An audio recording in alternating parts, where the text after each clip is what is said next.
Hey guys, I asked you to submit questions so I could start a series on my YouTube channel called Ask Mrs. Plant. And I received several questions already, and I have more coming in, but I'm going to start today with a question that I received from Diane M., and she lives in Texas.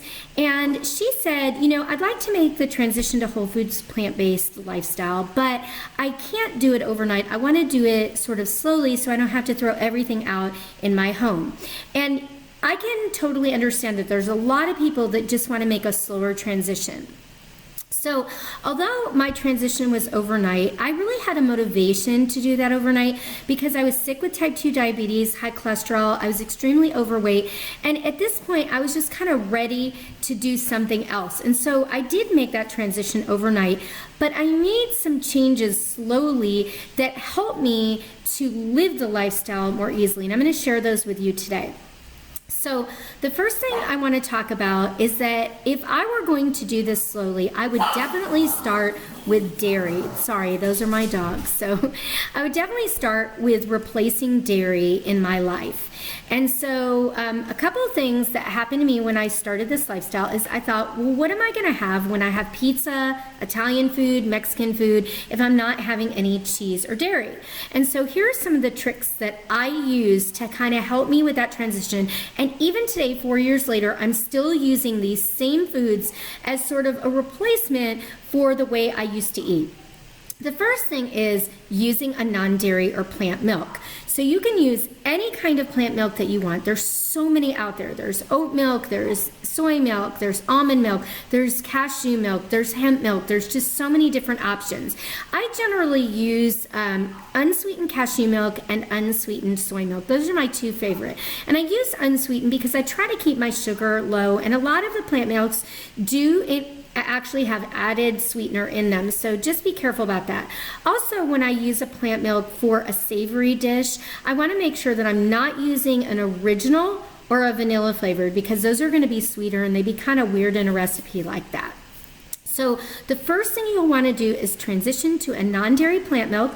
I would just buy several and do taste tests and see how they taste in some cereal or on top of some oatmeal and see what you think. Now in like muffins or other sort of baked products, it doesn't matter that much. You really can't tell the difference, and they really work exactly the same way that dairy milk works in a recipe. So you can just replace them, 1 cup for 1 cup. It's very simple. The second thing is I worried about what will I do when I have pizza or any kind of Italian food. So we went out on the internet and found several recipes for plant-based Parmesan cheese. And we kind of came up with a mixture that our family likes, and it's on my website. You can check it out if you type in Parmesan cheese at the top left corner in the search box. But our Parmesan cheese contains only 3 ingredients, and they're all whole foods. They're nutritional yeast flakes, slivered blanched almonds, and sea salt. So it's a very simple recipe that you just blend up in a blender by pulsing it, and it works best in a high-speed blender, but you can do them in a Ninja or other blenders. I've known lots of people do them without any trouble, make this recipe without any trouble. I like to use this in pasta salad, on any pasta dish, and I always take a little Rubbermaid container in my purse, one of those little teeny ones, and I put this Parmesan cheese in one of those containers to take with me when we travel or when I'm going out to lunch with a friend. If I go out for pasta, if I go out for pizza, I can use this instead of cheese. And I've learned to love my pizza this way. So I highly recommend making some homemade Parmesan cheese. Now you can buy a soy-based cheese in the store, and it's good, but it's not as healthy as making your own with whole foods.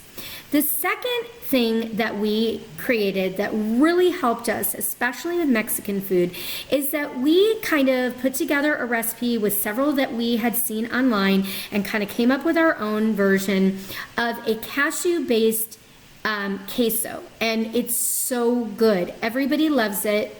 It's really flavorful. It's great on enchiladas. It's great on top of tacos. It's fabulous with baked chips. It's great to take to somebody's house if you have to bring an appetizer over. So I highly recommend checking out that cashew queso recipe that's on my website. You also, since that's a cashew base, some people can't have nuts, especially a lot of times you'll see kids have some nut allergies. So we also have a recipe on there that is an oat cheese, or it's based in oats, and it's great to have on baked potatoes.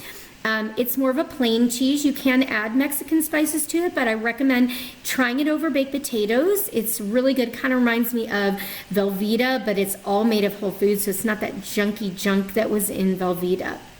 So just to get yourself started so that you're not overwhelmed, I would do those 3 things. I would switch to a plant milk. Choose one that you like the flavor, or several. We have a few that we like. We particularly like unsweetened cashew milk and unsweetened soy milk, but you can choose almond milk. A lot of people like almond milk. A lot of people like oat milk. So just try them and see what you like. I also recommend making a vegan Parmesan cheese from scratch from Whole Foods, and also having some kind of a queso or a warm cheese that you can use on baked potato night or on any Mexican meal that you're planning to cook. So that'll be step 1 in transitioning if you're not doing an overnight transition. Hope this helped, Diana. Thanks for your question.